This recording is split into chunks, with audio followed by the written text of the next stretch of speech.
etc. Mais toi, comment tu vas, toi? Moi ça va, tu connais, hein, ça charbonne seulement mon refrain, ça Ça charbonne. Bah, carrément, attends, quand même, t'assembles pas avec moi comme ça, j'ai envie Ça de charbonne. que ça comme carrément avec moi. Parce Ouais. que j'ai. Tu sais. Vas-y, décale un peu. Attends, voilà. Ah, t'as envie qu'on discute. J'ai envie qu'on Putain, non, discute. non, t'as envie qu'on discute. J'ai envie qu'on discute. Ah là qu'on se là dise là des là, choses. je vais dire encore des bêtises. Non, je pense que même, non, en réalité, c'est même pas des bêtises. Ça veut dire, en gros, tout ce que tu dis en réalité, c'est constructif. C'est-à-dire, en gros, ça apporte quelque chose. Tu vois un peu.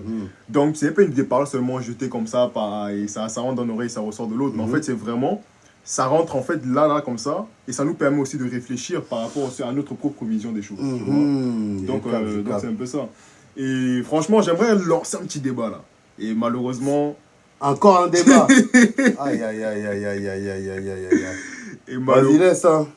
Je te mens pas, je suis fatigué, fatigué. Ouais, ah, je te jure, je suis fatigué, j'ai fait toute la journée, frère. Toute la journée. Mais bon, vas-y, tranquille. T'as lancé le live, voilà, tu veux balancer un truc, on balance, on discute, tout ça, vas-y. Pas de soucis. Un peu de boisson pour m'hydrater un peu la bouche. Donc, tu veux parler de quoi, en fait? Je veux parler de, malheureusement, c'est encore la femme. La femme encore? Malheureusement, c'est encore la femme. Toi, tu veux que les femmes me détestent, hein? Non, rien à voir. En fait, c'est...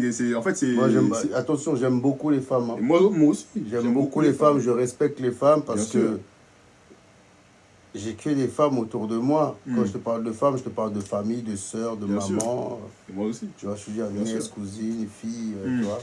Bien sûr. Donc, un grand respect pour les femmes. Après, c'est juste que quand je débat ou quand je discute, quand je parle, j'aime bien, en fait, dire tout haut ce que tout le monde pense tout bas, quoi. Ouais. Tu vois ce que je veux dire ou pas? Après, c'est vrai que ça peut être pertinent, ça peut choquer certaines personnes. Mais la vérité reste la vérité, en fait. Il n'y a rien qu'on peut faire d'autre, en fait. Tu vois ce que je veux dire ou pas? Il est important de dire la vérité. Parce qu'aujourd'hui, tu as vu, les réseaux sociaux, je pense, hein, chacun, dès qu'il allume sa caméra, tout le monde rentre dans un mensonge, tout le monde rentre dans une action où tout le monde s'invente des vies. Tout est beau sur Instagram, tout est beau sur TikTok, et tout est beau sur Snap, etc. Et en fait, tout ce qui est la réalité, parce que la réalité, elle est dure, la réalité, elle est sale, la réalité, elle fait peur. La réalité, elle est morte tous les jours, des gens qui décèdent tous les jours. Et c'est pas ce qu'on voit sur les réseaux sociaux, quoi. Tu vois, c'est que du mensonge. Et moi, je suis toujours là pour...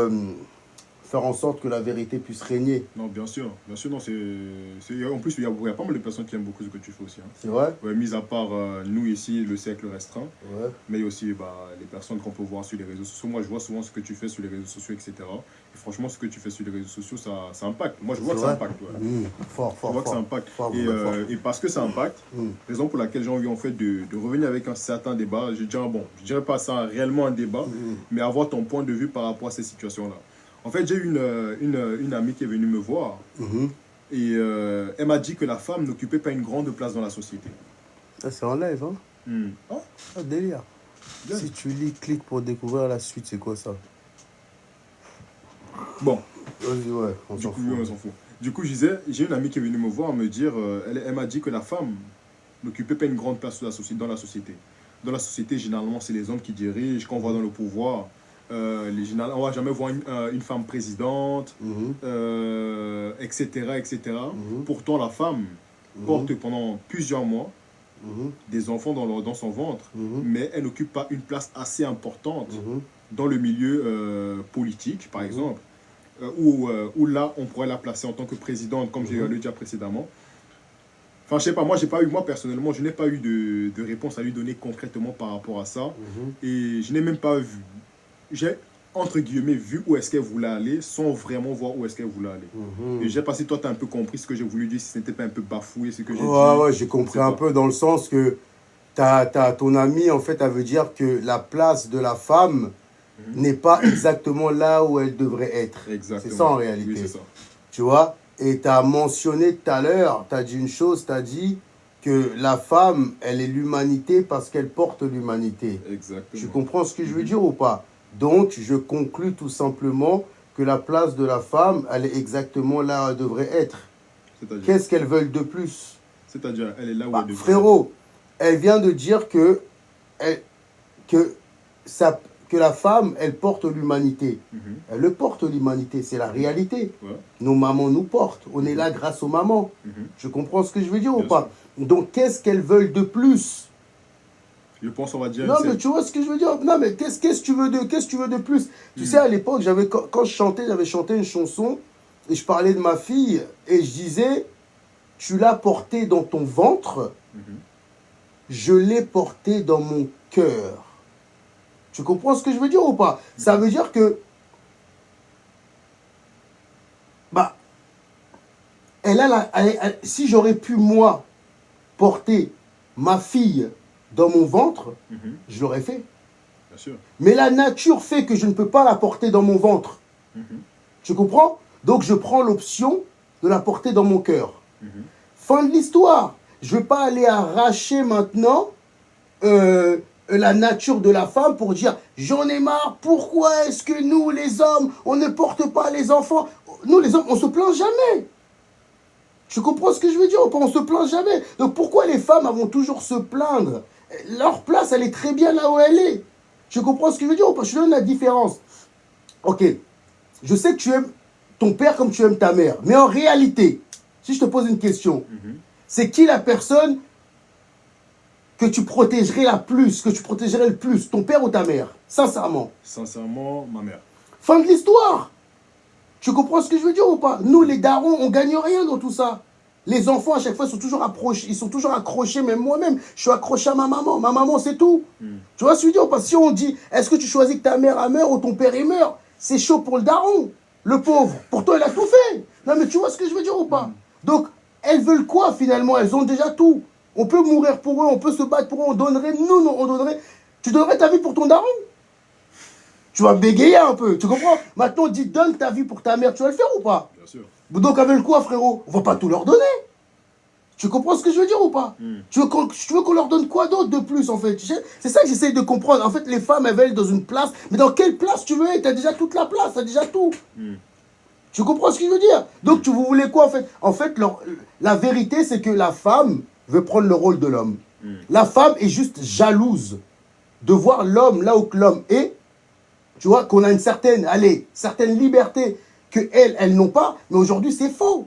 Aujourd'hui, on est en 2025, les femmes sont libres, elles font ce qu'elles veulent. Donc, qu'est-ce qu'elle veut de plus? Elle veut quoi? Parce qu'elle a réussi à me prendre des exemples comme par exemple, dans d'autres pays. Il y a des femmes, ici en France encore ça va, entre guillemets, mais ce n'est pas ce qu'elle attend de la France. Mais que par exemple dans d'autres pays comme le Taliban ou les trucs comme ça, les femmes sont complètement des esclaves de la société. Ouais, mais maintenant tu veux qu'on fasse quoi? Je suis pas taliban, moi. Non, mais tu vois ce que je veux dire ou pas? Je suis pas taliban. Moi, je te parle, exemple, j'habite en France, je vis en France. Ce qui se passe à l'extérieur, aujourd'hui, on se plaint de ce qui se passe à l'extérieur parce qu'on a les réseaux sociaux. Mais fut un temps, il n'y avait pas de réseaux sociaux. Et tout le monde finit. Et les femmes talibanes ou talibans, je sais pas comment on les appelle, elles vivaient très bien comme ils étaient. Tu vois ce que je veux dire ou pas? Personne ne se mêlait de leurs problèmes. Mais aujourd'hui, nous, on est la France, on veut être le centre du monde et dire à tout le monde que... Qui t'a dit que ces meufs-là sont malheureuses? Ça, c'est un on-dit par rapport à la société française qui pense que nous, on est les meilleurs, nous, les Français, on est les meilleurs. Donc, les gens de l'autre côté, parce que nous, on laisse nos femmes libres, parce que ce qu'on considère libre, ça veut dire les laisser aller en boîte de nuit, les laisser faire des partouzes, les laisser marcher dans des plages nudistes.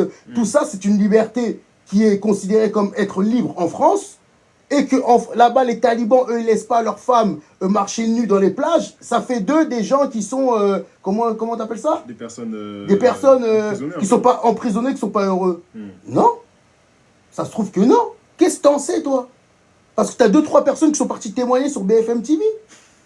Tu vois ce que je veux dire ou pas? Va en taliban. Moi, je veux voir des émissions où les Français eux-mêmes vont en vacances chez les talibans, là, je sais pas, tu vois ce que je veux dire ou pas? Qui vont là-bas ou dans les pays en Afrique ou ce que tu veux, en Asie, ils y vont et ils filment d'eux-mêmes. Il n'y a que des journalistes. Et les journalistes sont là pour faire leur commerce et leur business. Donc en réalité, on ne sait même pas si ces femmes-là sont malheureuses. Non, c'est réel. Tu vois ce que je veux dire ou pas? Moi, j'ai vu des Africains, j'ai vu des Africains du Maghreb, on a tous bien grandi avec nos parents qui se préservaient de leur manière et on n'a jamais vu nos mamans étant esclaves. Tu vois ce que je veux dire ou pas? Elles ont fait leur rôle de mère. Oui, c'est vrai qu'elles ne pouvaient pas peut-être profiter, aller à la piscine comme les jeunes filles d'aujourd'hui vont à la piscine. Mais si tu regardes bien à l'époque, à l'ancienne, les mamans françaises, les grand-mères françaises vivaient la même vie. Non, c'est réel. Mais imagine maintenant. C'est par rapport aux générations. Imagine maintenant. Imagine dans je te donne un exemple. Tu as vu ici en Turquie, ici, quand tu vois les femmes turques, ici en France, les mamans turques, tu les vois, elles sont préservées, elles sont comme nos darons, quoi, maman, on va dire, étrangère, dans leur coin. Bien sûr. Mais t'es déjà parti en Turquie? Non. Va en Turquie, tu vas voir que les femmes en Turquie, elles sont normales. Elles sont belles, elles sont tranquilles, comme les femmes d'ici, elles se baladent, elles sont jeunes, ils s'habillent fashion, les mecs pareil, fashion, jeans déchirés, d'autres ils ont des tatouages, des boucles d'oreilles. Tu vois ce que je veux dire ou pas? Parce que c'est la génération. Tu comprends? On ne peut pas comparer aujourd'hui et avant. Tu comprends? Aujourd'hui, même je vais au Congo aujourd'hui, les jeunes au Congo, ils sont plus libres que nous-mêmes en France. Ils s'habillent super fashion, encore mieux que nous. Tu comprends ce que je veux dire ou pas? Les gens, ils essayent de comparer l'ancienne génération à la nouvelle génération de France et de la liberté. Non. Je sais pas si tu arrives à suivre ce que je veux dire. Bah, c'est tout. Tout le monde est libre, en fait. Et après, chacun... Tout le monde, regarde, tout le monde est libre et chacun a droit dans chaque pays, chacun a droit de mentionner ce qu'ils considèrent, eux, être libre. Être libre, ça ne veut pas dire être français. Bien sûr. Tu comprends? Je veux dire pas. Chaque peuple a sa... Chaque président connaît son peuple et chaque président choisit pour son peuple. Et on respecte les fins de l'histoire. En réfléchissant bien. Je sais pas si tu vois ce que je veux dire. Je vois ce que tu veux dire. Bien sûr, je vois totalement ce que tu veux dire. Mais en réfléchissant bien, je me suis imaginé un peu un monde où on donnait le pouvoir aux femmes. Vraiment tout, la décision sur tout. Comment est-ce que toi tu verrais ce monde-là? Bah, c'est comme si tu me disais un monde où les êtres humains volaient, où on avait des ailes et on volait. Mais il n'existe pas ce monde-là. On est d'accord? Bien sûr. Bah, le monde des femmes, le monde que la femme dirige le monde n'existe pas. Et je pense que c'est mieux comme ça. Pourquoi? Bah, jusque-là, on a bien vécu, non? Pourquoi tu veux... Non, en fait, pourquoi tu veux changer? C'est comme un mec, récemment, il y avait une boîte qui fonctionnait, une boîte de nuit qui fonctionnait. Bien sûr. Elle cartonnait. Les mecs sont venus en Normandie, c'est des Parisiens, et ils se sont dit, bah tiens, on va changer, on va faire la boîte de nuit comme chez nous à Paris. Mais frérot, t'es pas à Paris, t'es en Normandie. Et quand ça marchait bien selon les Normands. Donc ne viens pas changer, on n'a pas besoin des trucs qui soient faits comme les Parisiens. On n'est pas Parisiens, on n'a pas la mentalité parisienne, on est Normands.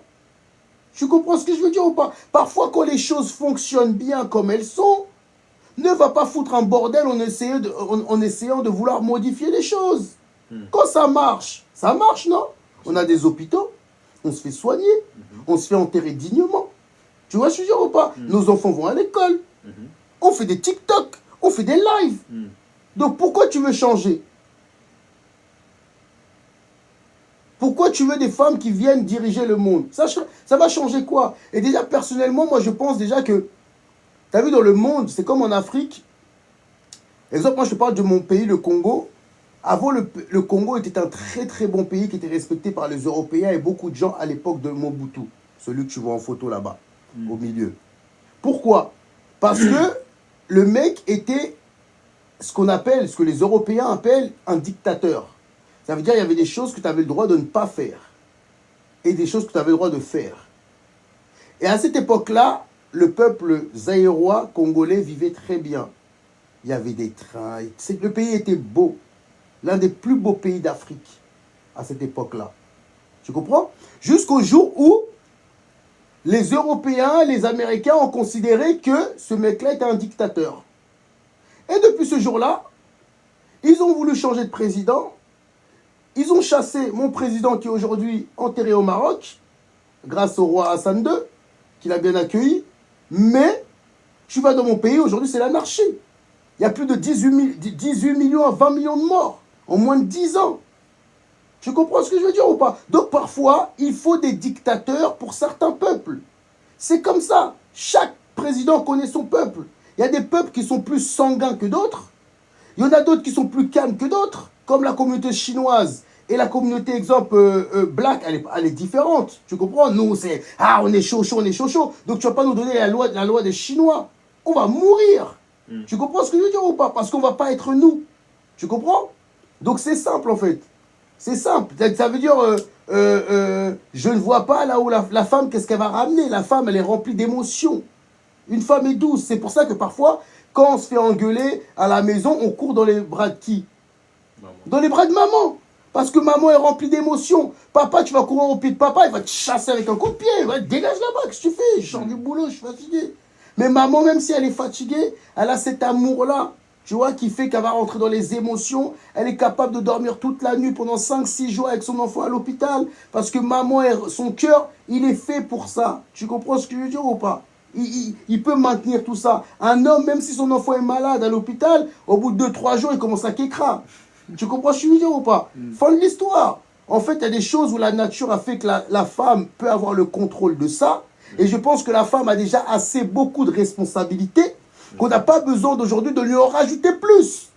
Tu comprends ce que je veux dire ou pas? Si on rajoute plus de responsabilités à la femme, frérot, on va la tuer et on va la détruire. Et on va détruire sa nature. Je pense que sa nature, elle est déjà bien faite comme ça et que la femme est bien là où elle est. Ça ne sert à rien de vouloir la placer là où elle ne devrait pas être. Chargée de ses émotions, chargée de sa nature, ça risque de faire écrouler le monde. Tu comprends ce que je veux dire? Jusqu'au jour d'aujourd'hui, le monde n'a pas coulé parce que l'homme a les épaules assez larges pour soutenir le monde et tenir le monde debout. Va pas poser une femme là-bas. Elle a trop de charges déjà. Elle a les enfants, elle a le fait de mettre enceinte, 9 mois, elle a ses règles une fois par mois. C'est une souffrance de saigner. Tu saignes toi tous les mois? Non. Viens, on te donne le fait de saigner tous les mois, tu vas voir la fatigue que ça donne dans le corps de la femme. Non, mais non, chacun sa place, c'est mieux mon ami. Chacun sa place. Après, c'est tout. On va clôturer comme ça. Après, je ne sais pas si tu as d'autres choses à parler, mais pour ce sujet-là, il n'y a pas de femme, reste là où tu es, et puis c'est tout, quoi.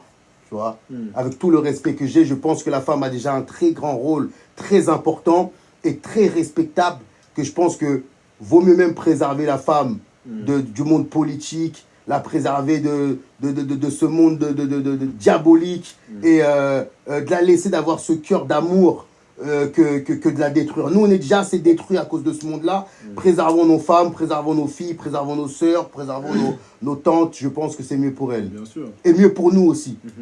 Et aussi, dans la spiritualité aussi, généralement, quand nos mères prient pour nous, ça a un impact assez positif dans nos vies. Bien sûr. Bien sûr, dans quel sens tu veux dire ça? Dans quel sens que je veux dire ça? Quand une mère, par exemple, voit son fils et dit, par exemple, ne fais pas ça, sinon il va t'arriver ça. Et généralement, tu fais ce qu'elle ne veut pas que tu fasses. Bien sûr. Il t'arrive réellement ce qu'elle avait dit qu'il allait t'arriver. Bien sûr. Parce qu'en fait, elle avait déjà eu à voir, ou je sais pas comment ça se passe. En fait, les mères, en fait, je sais pas. Mais comment ça se fait que... Elles ont ce genre de don qu'elles arrivent à... Et comment ça se fait qu'elles parviennent à manifester ça? Et les hommes, c'est souvent plus compliqué. Bah, tout simplement parce qu'en général, la femme, pour moi, c'est celle qui est le plus concentrée. Tu sais, une maman te connaît mieux que le papa. De base, je te parle de base. Parce que la maman, déjà, premièrement, la maman, c'est elle qui t'a porté à l'intérieur. Donc, elle connaît tes mouvements, elle connaît tes sentiments. Elle sait qu'à quel moment tu bougeais ton ventre quand elle ne te donnait pas de lait ou quand elle ne donnait pas de l'eau. Tu comprends? Elle te connaît. Il y a des choses que tu as partagées avec ta mère que tu ne partageras jamais avec ton père. C'est comme ça, c'est la nature qui a fait. Tu comprends? Donc, la maman, elle est directement connectée avec toi. Le papa, c'est juste quelqu'un qui vient, qui te dépose. C'est pour ça qu'aujourd'hui, le papa peut vite être remplacé par un beau-père. Tu comprends? Parce que le papa, il vient, il dépose, et s'il veut, il peut partir.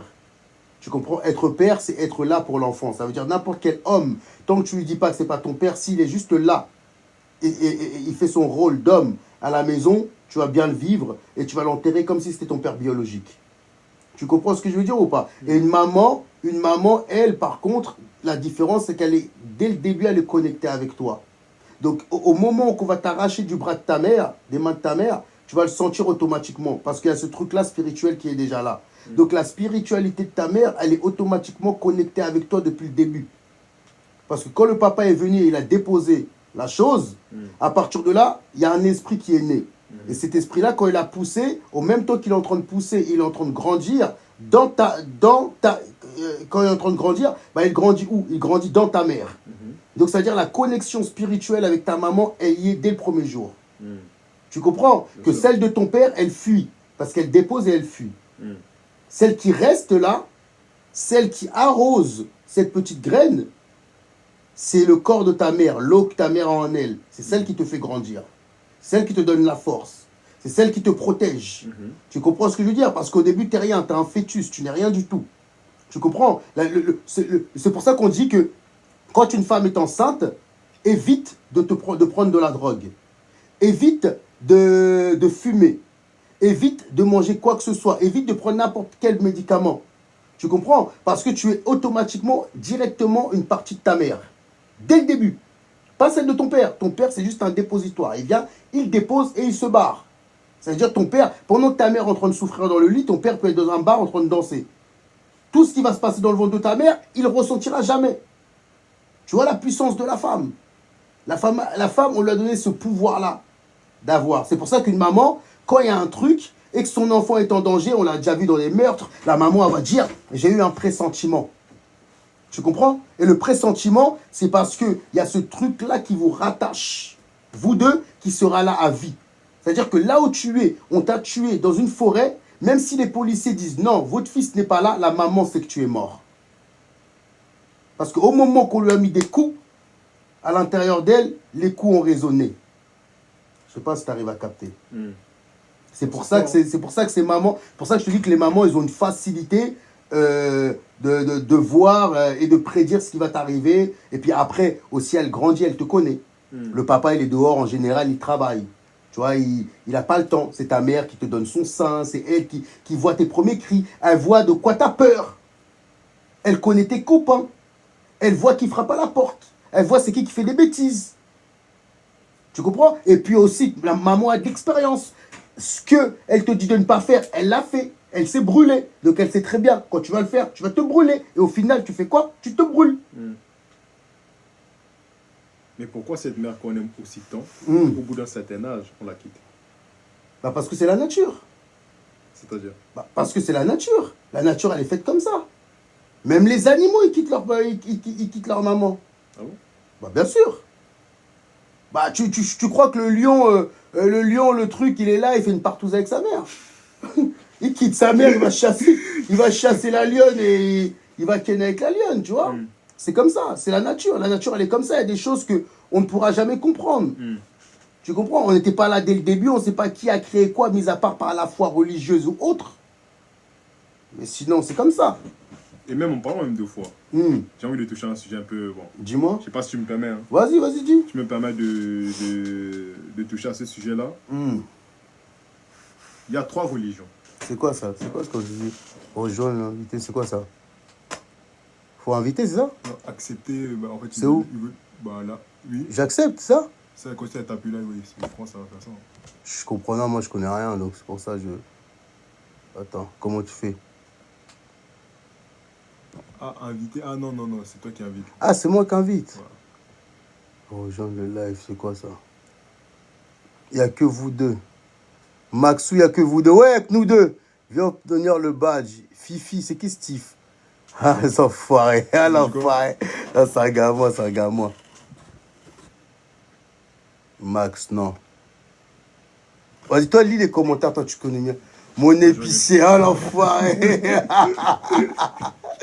Ah là là. Comment on appelle ça, lui, c'est mon quoi? C'est mon quoi, lui, c'est mon... C'est pas mon carrossier. C'était les dépanneurs, là. Et les mecs, là, qui font les dépannages. Vas-y, continue ton live. Continue ton live. Tu parlais de quoi? Ouais, je voulais parler des religions. Ouais, religion. Ouais, religion. Après, religion, je te mens pas, c'est des discussions un peu... C'est des choses un peu... moi, je pense que c'est des choses un peu personnelles et c'est des choses un peu très sensibles.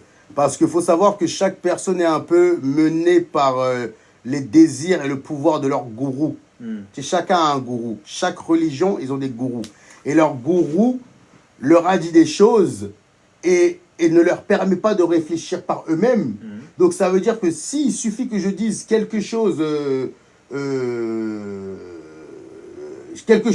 selon mon avis à moi personnel, eh ben, ça risque de frustrer d'autres, d'énerver d'autres. Et c'est vraiment pas le but en réalité, tu vois ce que je veux dire ou pas? Après, si tu as une petite question par rapport à ça, si c'est pas trop dans la profondeur, je suis prêt à répondre, quoi. Après, c'est seulement mon avis, hein, tu vois. Ça, de toute façon. De toute façon, j'ai d'abord la première question était dans la phrase que tu as eu à évoquer juste avant. Le gourou. Qu'est-ce qu'un gourou? Un gourou? Ouais, c'est quoi un gourou? Un gourou, c'est pour moi, c'est comme un psychologue. Tu vois, un psychologue, c'est quelqu'un que tu vas arriver, tu vas essayer de lui raconter ta vie, lui raconter tes problèmes, et tu t'attends à ce que lui te donne la réponse à tes problèmes. Pourtant, toi-même, tu sais ce que tu as fait. Je sais pas si tu comprends ce que je dis ou pas. Tu sais ce que tu as fait, tu sais ce qu'on t'a fait, mais tu ne veux pas voir la vérité et tu as besoin que quelqu'un d'autre te dise la vérité. C'est comme ça. L'être humain, quand il naît avec la conscience du bien et du mal. Ça, c'est Dieu merci, alhamdoulilah, comme on dit. Dieu nous a donné ça, la conscience du bien et du mal. C'est-à-dire que chaque personne connaît déjà sa vérité, connaît déjà les problèmes, connaît déjà ce qu'il doit connaître. Mais en fait, quand on est avec des parents, soit musulmans, soit chrétiens, soit juifs, soit athées, soit bouddhistes, ou sectaires. De toute façon, tout ça, c'est des sectes, pour moi. Encore une fois, je risque de blesser beaucoup de personnes. Tu vois? Et quand tu nais, tu as des humains, tu es un bébé, tu nais, et tu es là et on dit, tu es chrétien. Tu n'as même pas eu le temps de décider. Tu imagines? Tu n'as même pas eu le temps de décider, tu n'as même pas eu le temps de découvrir la vie et de choisir et de voir où tu veux aller. On t'impose directement une religion.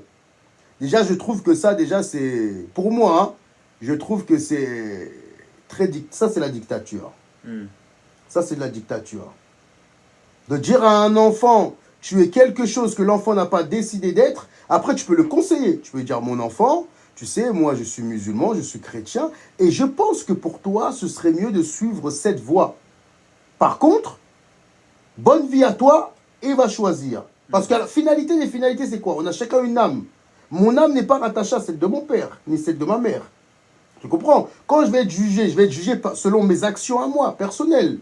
Donc, si je vais être jugé selon mes choix personnels, pourquoi vous ne me laissez pas, moi, déjà contempler toutes ces religions, apprendre et voir celle qui va être directement touchée, qui va faire appel à mon cœur. Et après, par rapport à ça, au jugement dernier, moi-même, je serai jugé par rapport à mes choix. Et pas par rapport aux choix de mes parents. Tu comprends? On vit dans un jeu. Et si tu n'as pas compris le jeu, mon gars, tu vas sauter à cause de tes parents. Bien sûr. Il fut même un temps, il y a je pense que c'est en 2018, où le fait d'être musulman était à la mode. Parce qu'il y avait le wallah facile, la vie de ma... Enfin, il y a en fait des termes religieux qu'on employait vraiment que dans les lieux saints, mais que certaines personnes banalisaient. C'est-à-dire, j'ai pas compris. Je me rappelle quand j'étais au collège, au lycée, pendant mes années 2018, etc. Le fait d'être musulman était à la mode. En France? En France. En France. Il faut bien mentionner en France. C'était à la mode. Continue. Le fait de s'appeler, par exemple, tel était à la mode. Bien sûr. Et ça l'est toujours. Ça l'est toujours. Continue, ouais. Donc, je me dis, comment est-ce que une religion a pu autant influencer même des chrétiens? Des chrétiens ou des athées ou d'autres. Oui. Il n'y a pas que des chrétiens, c'est des athées ou autres. Oui.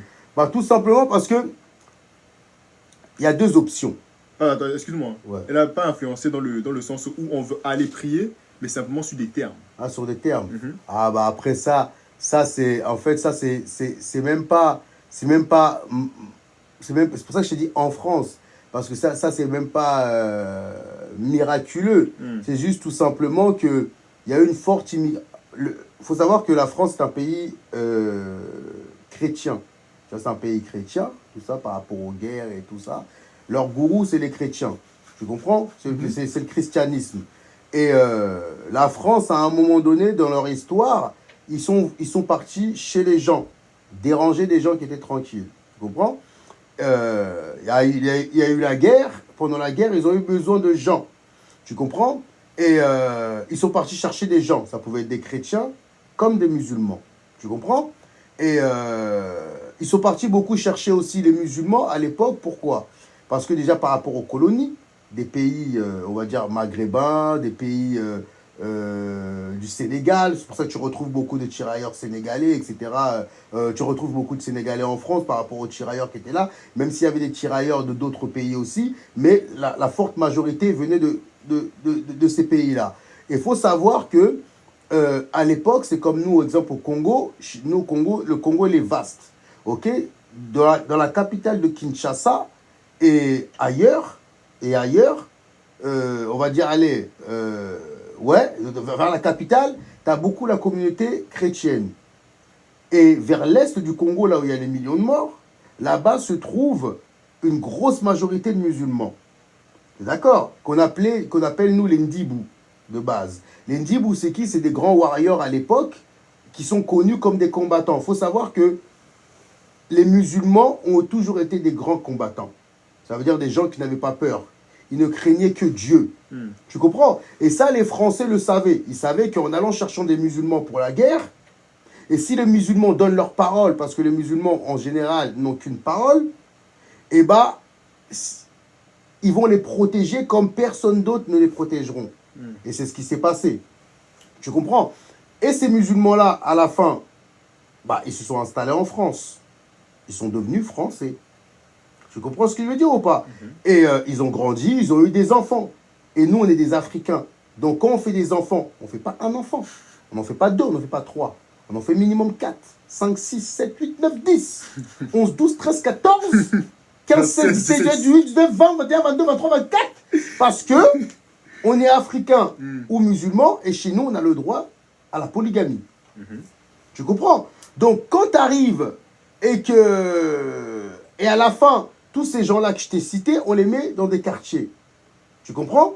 Donc, automatiquement, c'est la population qui est le plus nombreuse, qui est la plus nombreuse, qui va avoir le pouvoir sur l'autre population qui est moins nombreuse. Tu comprends? Si tu as 5 amis qui disent Wallah, tu n'as pas envie d'être le seul qui ne dit pas Wallah. Tu comprends ce que je veux dire ou pas? Et ça, c'est la force du pouvoir. C'est tout simplement. Il n'y a rien de miraculeux. Après, le seul problème, ça a créé un piège. C'est juste que maintenant, les gens se permettent aujourd'hui de se dire qu'ils sont musulmans. Et il y a beaucoup de gens. Et le problème, c'est que je pense, moi, que la communauté musulmane a laissé trop la porte ouverte à ce que trop de convertis puissent rentrer dans la religion. Tu comprends ce que je veux dire ou pas? Et en faisant rentrer n'importe qui dans ta religion, tu rentres des gens qui vont venir salir ta religion, des gens qui vont venir dénigrer les femmes, des gens qui sont juste là pour ken le cul des femmes qu'ils trouvent belles, et ils se convertissent même pas pour Dieu, mais pour le cul de la femme qu'ils trouvent belle. Tu comprends ce que je veux dire ou pas? Des mecs qui étaient des victimes de quartier, qui se disent, bon, il y a une forte population qui est là, donc pour pas que je me fasse victimiser, je vais devenir musulman. Et tu les vois, boum, ils mettent la djellaba, et ça devient des frères, et là, tu commences à les respecter. Tu comprends ce que je veux dire ou pas? Mais quand ils sont dans un dîner avec leurs parents, ils se permettent de dénigrer les Arabes ou autres. Tu comprends le piège dans tout ça? Tu vois ce que je veux dire? C'était un bienfait, mais en fait, dans ce bienfait-là, on a fait rentrer tellement d'imposteurs, tu vois. Bien sûr, bien sûr. Et comment ça se fait qu'il y a 3 religions qui adorent le même Dieu, mais ces 3 religions, on dirait qu'ils ne s'aiment pas? Non, je trouve pas que les musulmans et les chrétiens, les musulmans chrétiens et les juifs, c'est ça que tu parles? Non, il y a un grand respect. Il y a un grand respect, tu peux le voir déjà, exemple, si tu vas au Maroc, tu arrives au Maroc, tu vas voir que tous les juifs sont reçus comme des frères. Ils sont là-bas, ils vivent. Après, il n'y a que la télé qui disent, ouais, juif, il y a un juif qui se fait tuer, il n'y en a qu'un seul, frérot. On dit, il faut un débat, on dirait que les gens sont en train de faire la chasse aux juifs, mais c'est pas vrai. Les musulmans, ils traitent avec les juifs depuis la nuit des temps. Tu vas chez Isla Délice. Je donne Isla Délice, le cachir là, que j'ai ramené la dernière fois, qu'on mange la dernière fois. C'est des juifs qui sont derrière tout ça. Il n'y a aucun musulman qui est parti pour les chasser. Ils ont permis qu'ils le font, qu'ils font du halal, exemple. Tu vois ce que je veux dire ou pas? La guerre musulman-juif, elle n'existe pas. Après, elle existe juste dans une terre, pour une histoire de terre. Ça, c'est autre chose, c'est une autre histoire. C'est une histoire assez politique. Ça, c'est la politique maintenant. Des choses où ni moi, ni toi, ni personne n'a le pouvoir sur ça. C'est comme la guerre qui se passe au Congo avec 20 millions de morts et personne n'en parle. Tu comprends? Mais en réalité, les Juifs, moi, je peux te dire encore un exemple simple. Tu vas en Turquie. En Turquie, ils ont une fête chaque année où ils vont dans les églises. Ah ouais? Bien sûr. C'est quoi la fête? Je ne sais plus le nom, mais ils vont dans les églises. Chez les Turcs, ils vont dans les églises et ils vont toucher Marie ou je sais pas, il y a des trucs comme ça. Et c'est un peu du voyeurisme, pardon, où ils sont là. En fait, chacun, ils vont dans l'église pour aller chercher une bénédiction, une chance. Comme tu fais le truc de slave et tout ça. Pour toi, c'est des musulmans. En fait, chacun a sa culture. Mais bien sûr, frérot. Chacun a sa culture. Après, les gens ne le savent pas parce que les gens regardent la télé. Des mecs comme moi, regarde, tout à l'heure, j'ai acheté un livre. C'est le livre de qui? D'un mec qui s'appelle Yangtze. Un ami à moi qui a écrit un livre. T'es d'accord ou pas? Il y a de la connaissance. Moi, je passe mon temps à lire des livres. Quand tu lis des livres et quand tu voyages, bah, la vie et les choses, tu les vois différemment. Bien sûr. Bien sûr. Tu comprends? Il n'y a que les gens qui ne sortent pas, qui sont là. Moi, je ne regarde jamais la télé. Quand je regarde la télé, je regarde des documentaires sur l'immobilier, sur l'entrepreneuriat, sur des séries de gros banditisme. Parce que j'aime bien. J'ai grandi dans les quartiers, j'ai grandi dans les trucs. J'aime bien les histoires de comment les trucs. Et ça me montre qu'à la fin, bah, regarde, tu peux être le plus grand brigand. À la fin, tu vas te faire buter. Donc, ça me fait éviter cette voie. Tu comprends ce que je veux dire ou pas? Je regarde des choses qui peuvent juste m'instruire. Donc, si tu vas, exemple, chez les musulmans, exemple, ça arrive que parfois il y a la guerre dans des pays musulmans et dans des endroits il y a des églises. Les chrétiens prêtent leurs églises. Les chrétiens, ils prêtent les églises aux musulmans pour que les musulmans font la salade dans l'église. Donc, qui ne s'aime pas? Je te répète, les chrétiens, quand il y a les guerres ou quand il n'y a pas de mosquée ou quand il n'y a pas ceci, cela, les chrétiens dans les pays. Parce que, en fait, le délire, c'est qu'aujourd'hui, les gens confondent musulmans et musulmans de France. C'est différent. C'est quoi la différence? Bah, la différence, c'est que musulmans de France, c'est une communauté de jeunes Français. Parce que c'est des Français. Tu vois, je suis dire ou pas? On est tous des Français. Avec un mélange de culture et que chacun vient avec ses on-dit et de sa culture à lui. Parce que, regarde, il y a le musulman converti, il y a le musulman, comment on appelle ça, maghrébin, tu as le musulman sénégalais, tu as le musulman turc, tu as le musulman somalien et pakistanais. Tout cela rentre dans une mosquée turque, ça n'a rien à voir avec une mosquée arabe. La vibe n'est pas la même, les trucs ne sont pas la même parce que chacun utilise sa culture. Et c'est très bien comme ça. Moi, quand je vais au Congo, tu vas dans les mosquées congolais, on est en lingala. Ce qui nous représente, nous. Pour être plus connectés à Dieu. Ce qui est normal. Il n'y a qu'en France, en fait, dans les quartiers où tu as une forte population qui va vouloir te faire croire ce que lui veut te faire croire. Mais en vérité, tout le monde s'aime. Tu comprends ce que je veux dire? C'est comme les histoires, t'entends de oui, ça, l'autre il aime pas ça, l'autre il aime pas ça. Quand tu voyages, tu ne vois pas ça. Les choses que les gens nous interdisent dans les quartiers, tu vas dans leur pays là-bas, ils permettent. C'est fort. Qu'en penses-tu par exemple de la religion chrétienne? Plus profondément, dans la religion chrétienne, il y a plusieurs branches. Ouais. Il y a plusieurs branches dans la religion chrétienne. Dans la religion chrétienne, il y a plusieurs branches. Pourquoi autant de branches dans une religion? Pourquoi autant de branches? Ça revient encore à ce que je te dis. C'est que, tu sais, il y a un Dieu qui est venu, qui a créé son univers. D'accord? Et tu as l'homme qui, depuis la nuit des temps, a tué l'homme pour avoir le pouvoir. D'accord?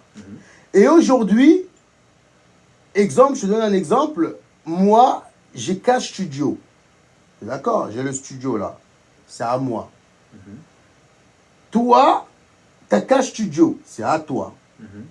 Toi, arrive à un moment, tu vas vouloir que Cash Studio ressemble à toi. Parce que tu auras tes idées à toi. Moi, j'ai mes idées à moi.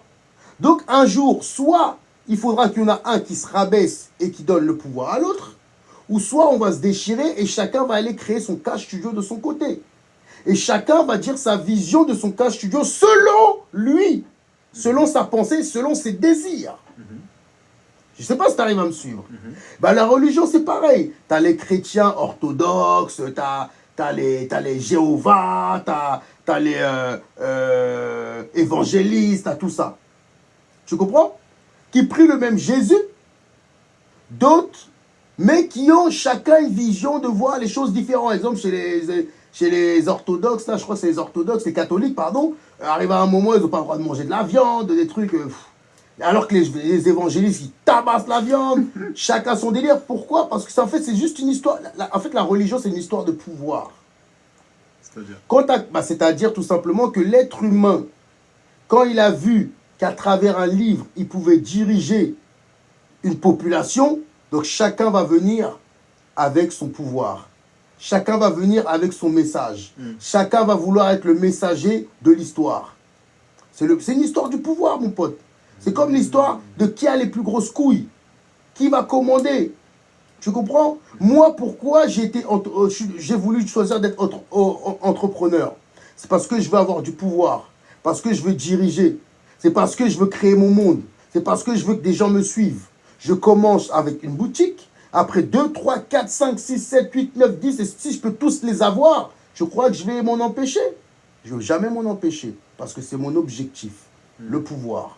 Et l'être humain, il a toujours été du pouvoir. Et plus tu as du pouvoir, et plus tu veux rentrer dans les choses grandes. Comme Bernard Tapie, qui à la fin est rentré dans la politique. Tu comprends ce que je veux dire ou pas? Et un mec comme moi, qui parle comme moi, tu penses que c'est quoi ma vision plus tard? Une fois que j'ai tapé 10, 15, 20, 30, 50 000 boutiques, c'est quoi? Rentrer dans la politique. Pourtant, c'est dangereux pour moi. Parce qu'il y a des familles qui gèrent. Mais vu que je veux le pouvoir, et je suis assoiffé du pouvoir, à un moment, tu entendras Miko est rentré dans la politique. Peut-être pas en France, mais peut-être dans mon pays au Congo. Mais quelque part, je le ferai. Et peut-être que plus tard, tu vas entendre que Miko, il parle bien, Miko, il a de la connaissance, Miko a sa vision spirituelle, et demain, je vais aller dans un village, je vais dire, c'est moi qui ai été envoyé par Dieu. Suivez-moi. Le pouvoir. Fin de l'histoire. L'être humain, il a du pouvoir. C'est pour ça que Dieu a été plus intelligent que l'être humain. Tu sais ce qu'il a fait? Il a donné à l'être humain la conscience du bien et du mal. Maintenant, si tu es bête et tu ne l'utilises pas, c'est ton problème. Tu es un mouton qui va suivre le troupeau. Mais si tu es intelligent, comme moi, parce que je me considère intelligent, tu vas être le mouton noir qui va être différent de tous les autres. Pour un jour mener le troupeau de moutons. Fin de l'histoire. C'est fort, hein? Je sais. Non, c'est fort, c'est fort. Et actuellement, tu as plusieurs entreprises dans ton actif, hein, c'est bien ça? Ouais, des petites entreprises qui marchent pas, on s'en fout. Mais le pouvoir, on le veut, on l'aura. Le pouvoir, on le veut, on l'aura. Non, c'est propre. Non, en tout cas, comme je l'ai dit au début, j'apprends toujours. Bien sûr. J'apprends toujours. On est là pour apprendre. Quand je sais que j'ai une conversation, c'est pour ça que des fois, il m'arrive des fois de préparer mes questions pour pouvoir venir te les poser proprement. Bien sûr. Et des fois, il m'arrive de ne pas préparer des questions, comme par exemple aujourd'hui, en fait, mais c'est des questions qui me trottaient par la tête, raison pour lesquelles j'ai voulu te les poser. Et le plus important dans toute conversation, c'est que je repars toujours moins bête qu'avant. Ok. Je repars toujours moins bête qu'avant et ça me fait plaisir. Ok. C'est un peu ça. Attends, vite fait, en scred, hein. Dis-moi en scred, c'est quoi ça là, que je vois là, ici? Là, c'est quoi? C'est quoi là? Ne dis rien, mais c'est quoi? Viens me le dire dans l'oreille par là. C'est ce que je crois ou c'est pas ça? Là, ici, là. Ce que je vois ici, là, c'est quoi? Là, tu le lis, là. Attends. Là, ici. Ah, c'est quoi? C'est ça ou pas? Je pense que c'est ça. Hein. C'est ça, hein? Ouais. Donc c'est bon. Je pense que c'est bon. Ou c'est pas ça? Je pense. Je suis pas sûr, mais je pense. Ok. Je pense que c'est ça. Donc tu as des questions encore à poser ou tu n'as plus de questions, qu'on se déconnecte, que voilà, tu vois, moi je fais rarement des lives, hein, tu sais très bien, je fais rarement des lives. Aujourd'hui, je sors du boulot, un peu fatigué, épuisé par les événements. Bah oui. Mais s'il faut discuter, j'aime discuter. Moi aussi, j'aime beaucoup discuter. Parce que je pense que la discussion, ça grandit les gens. Tu comprends? Bien sûr. J'ai compris la puissance de la bouche. Tu sais, chez les chrétiens, ils disent une phrase que j'ai beaucoup aimé en lisant la Bible, parce que j'ai eu la chance, moi, d'avoir cette liberté à la maison, de pouvoir lire la Bible, le Coran et la Torah, 3 livres magnifiques que j'ai à la maison. Et chez les chrétiens, il y a une phrase qui dit « La parole est synonyme à une épée à double tranchant ». Tu comprends? C'est-à-dire que tout ce qui sort de ta bouche, c'est pour ça qu'une femme, parfois, elle te quittera même pas parce que tu lui as posé la main dessus, mais parce que tu lui as dit que c'était une... Exemple. Tu comprends? Parce que les mots blessent plus que les coups. Tu comprends? Et avec les mots, je peux te revendre une maison et me faire 2 millions, juste avec des mots. Donc c'est pour ça que depuis gamin, pourtant je suis dernier de la classe, mais avec la puissance de ma bouche, j'arrive à faire signer des inconnus des gros chèques. Donc, quand tu comprends cette force-là que tu as de la bouche, donc ce que tu fais, tu te mets à la lecture, tu apprends, tu sors dehors, tu fais des lives, tu discutes avec des gens. Tous ceux qui me connaissent savent que Miko passe sa vie à parler. Mais ils ne savent pas que quand je parle, je suis en train de me former sur eux. Je les écoute, je rentre en action, je parle, je rentre dans ma voiture et je me dis qu'est-ce que j'ai dit. Et je me corrige à chaque fois. Tu comprends? Et à chaque fois que je parle avec quelqu'un, je gagne un point et je deviens puissant. Parce que j'ai parlé. Ceux qui ne sont pas puissants, c'est ceux qui ne parlent pas. C'est pour ça que tu vois les présidents, quand ils se présentent comme Macron, dès qu'il va arriver, il faut qu'il arrête, faut qu'il dise, faut qu'il calme les Français. Tout ce qu'il va faire, il ne va rien dire. Il va juste parler. Tu comprends? Et il va parler, tu ne vas pas comprendre ce qu'il a dit. Tu n'as pas compris ce qu'il a dit. Hein. Tu vas dire, il fallait arrêter, exemple, l'émeute. Il va dire tout sauf l'histoire de l'émeute. Mais tu vas dire qu'il a parlé. La parole, c'est super puissant, mon ami. Pour ça, c'est important de discuter et d'être sociable avec les gens. Ça t'ouvre tellement de portes. Je te jure, frérot, comme je t'ai dit, je suis dernier de la classe. Comme disait ma maman, mon fils peut-être n'a jamais étudié. Mais aujourd'hui, ça m'a ouvert des portes. Juste d'avoir ce côté-là sociable, ça m'a ouvert des portes. Que frérot, je rentre dans des endroits où la moitié des mecs de mon quartier ne pourront jamais marcher ni rentrer. Jamais. Impossible. Même le plus grand dealer de quartier, parce que lui, il est limité. Il a une seule conversation, c'est le shit et la cocaïne. Moi, le shit et la cocaïne, je la connais. Et je suis parti, j'ai traîné ailleurs. J'ai parlé avec des gens d'ailleurs. Des gens qu'on sous-estime, des gens qu'on surestime. Je les ai affrontés. Tu comprends? J'ai compris que c'était des humains. D'autres m'ont détesté, d'autres m'ont adoré. Tu comprends? Et grâce à ça, aujourd'hui, bah, j'arrive à manger un tout petit peu de pain. Un tout petit peu de pain. Pourtant, je pourrais en manger encore plus. D'où la raison que je continue à parler. Fort. Ok. Non, en tout cas, non. En tout cas, c'est fort. Et je sais pas, demain, toi, tu es disponible, non? Demain, parce que je sais que tu as pas mal de choses à faire. Demain, si je suis disponible, le matin, c'est mort. L'après-midi... Non, demain, c'est mort. Peut-être le soir, je suis disponible. Le soir, hein? Ouais, peut-être le soir, je suis disponible, mais sinon, toute la journée, c'est mort. Charbon, tu connais. Ok, non, il n'y a pas de souci. Bah, le soir, j'aimerais encore... parce que c'est quand je suis chez moi, j'ai réfléchi, je me dis, j'ai une question par rapport à ça. Et le truc, c'est que avoir une réponse différente de la sienne nous permet de mieux appréhender ou bien de mieux prendre le truc. Je ne sais pas si tu vois un peu ce que je veux dire ou pas. Non. Du tout. Non, je vois pas. C'est-à-dire, en gros, avoir une autre réponse que la nôtre. Ah, que la nôtre, oui, bien sûr. D'où le fait de discuter, d'où le fait de trucs. Et c'est ce que je te disais, c'est que tu as vu, comme on dit, les conseillers ne sont pas les payeurs. Ça veut dire, j'arrive, je conseille le peuple, mais c'est au peuple, selon leur vie, leur train de vie, selon leur types sociaux, tu sais, chacun est différent, chacun vit une vie différente, tu vois ce que je veux dire ou pas? C'est à eux de voir ce qu'ils peuvent piocher sur tout ce que j'ai dit et ne pas tout suivre de ce que je dis, parce que ma phrase est peut-être, ma conviction, mes mots sont peut-être considérés à un seul type de personne. D'où la raison que je dis toujours une phrase, c'est que tout le monde ne sera pas sauvé. Tu comprends? Même Dieu nous l'a dit que tout le monde ne sera pas sauvé. Tu pourras faire tout ce que tu veux. Dès le début, il est écrit, la vie, on est dans un jeu. On est dans un jeu. Il y a le paradis, il y a l'enfer, il y a pour les autres les cailloux, il y a pour les autres, chacun a sa vision de la fin de la vie. Tu comprends ce que je veux dire ou pas? Et tout le monde ne sera pas sauvé. Tout le monde ne sera pas sauvé. Tu peux écouter mes conseils, ne veut pas dire que tu seras sauvé. Tout dépendra de comment tu vas prendre la vie. Et il faut savoir que chacun est dans sa stratégie. On vit dans un monde où il faut être stratège. C'est un challenge. Tu comprends? Même le mec qui est assis à côté de toi, frérot, il voudrait ta place. Tu comprends ce que je veux dire ou pas? Tout le monde, il faut faire attention à tout le monde. Il ne faut pas non plus être paranoïaque, mais il faut comprendre que Dieu nous a mis au monde. Regarde, je t'explique un truc avant de clôturer. Quand on vient au monde, avant de rentrer, avant d'être cette petite graine que maman vient arroser, on est des spermatozoïdes. On est plus d'1 million de spermatozoïdes. C'est-à-dire que dès le début, qu'on est dans les couilles de nos darons, c'est la compétition. Moi, je fais partie des 1 million de spermatozoïdes qui étaient là. Je me suis battu avec mes frères et sœurs. Il y avait un autre Nico qui allait sortir, Renoir. Dès le début, je ne l'ai pas lâché. Bam, bam, bam, boum. Et je suis sorti. Tu comprends ce que je veux dire ou pas? Maintenant, je suis là. Qui viendra, je vais l'affronter, mon pote. J'ai affronté plus d'1 million de frères dans les couilles de mon daron. T'as capté ou pas? Plus d'1 million. Ils étaient là, ils voulaient tous ma place. Personne n'a eu ma place. Tu comprends? Et dehors, dans ce monde-là, personne n'aura ma place.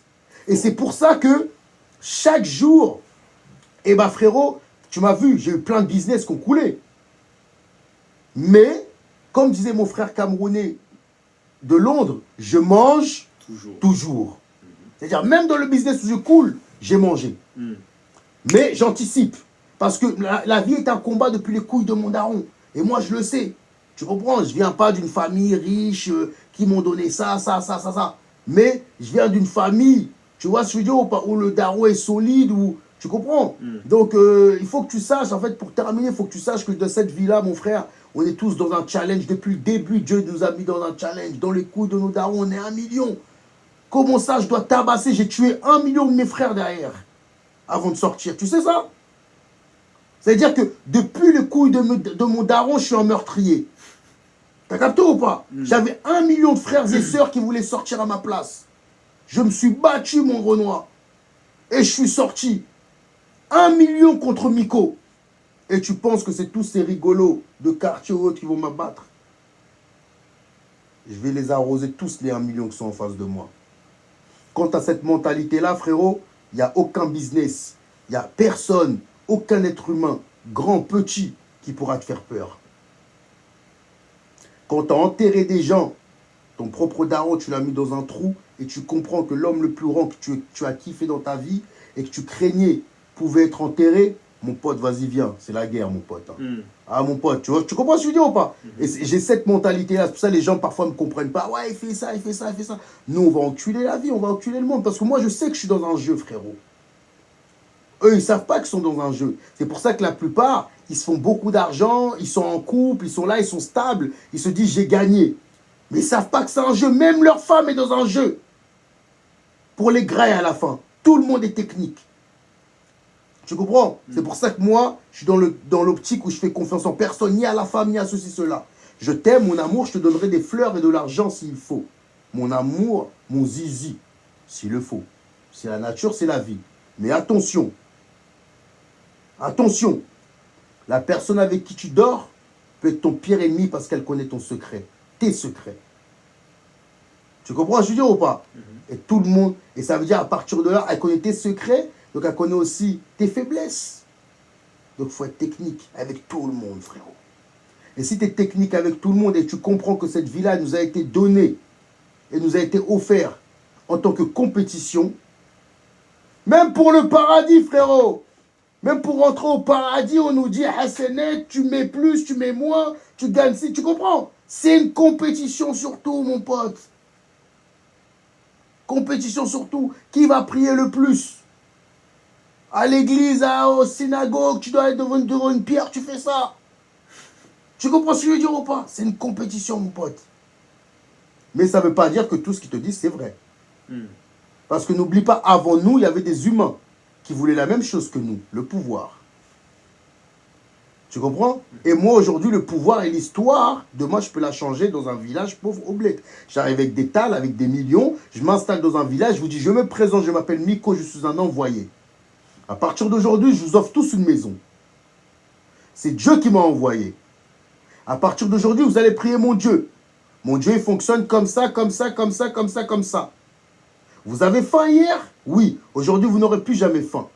J'ouvre un business, agriculture, allez tous travailler, allez manger.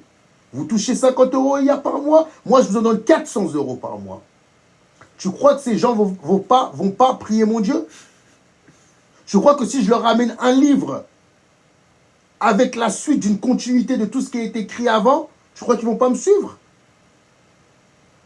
Est-ce que tu comprends ce que je veux dire ou pas? Parce que je leur offre quelque chose qu'ils veulent. Une stabilité, de l'argent, et une façon de vivre comme les autres. Je leur ramène tous un iPhone chacun. Je change le village en deux, ils me suivent, mon ami. Et ce village-là parlera à l'autre village. Qui parlera à l'autre village. Qui parlera à d'autres villages. Et de toute façon, comme tout prophète, nul n'est prophète chez soi. Ça veut dire que tout le monde ne me suivra pas. C'est comme il n'y a aucun... regarde aujourd'hui toutes les religions qu'il y a. Il y a plein de religions. Il n'y a aucune personne qui est d'accord avec tout ce que les gens disent. Je ne sais pas si tu vois ce que je veux dire ou pas. C'est quoi ça? Tu comprends? Il n'y a aucun truc où tout le monde... où tout le monde est d'accord. Tu vois ce que je veux dire ou pas? Tu vois, exemple, c'est pour ça qu'aujourd'hui, tu as des chrétiens, tu as des musulmans, tu as des trucs. Et demain, et chaque jour, tu as des sectes qui s'ouvrent. Hein. Tu vois, en Amérique, il y a plein de sectes différentes qui n'ont rien à voir avec la religion. Mais qui sont des sectes, qui sont aussi des religions. Parce que des religions, c'est des sectes. Mais sauf qu'il y a les plus connus, quoi. Sauf qu'il y a les plus connus. Okay. Sauf qu'il y a ceux qui ont le pouvoir. C'est juste une histoire de pouvoir. C'est tout. C'est comme dans tout. Oh, le mec du quartier qui arrive, qui tabasse tout le monde dès le début, il aura le pouvoir. Et même s'il dit que les chiens sont roses, tous les mecs du quartier vont dire « Oui, il a raison, l'ancien, les chiens sont roses. » C'est le pouvoir, mon ami. Tu comprends? C'est comme aujourd'hui la religion. Celui qui a gagné a dit au père, au grand-père, c'est comme ça, bah, tout le monde a suivi, fin de l'histoire.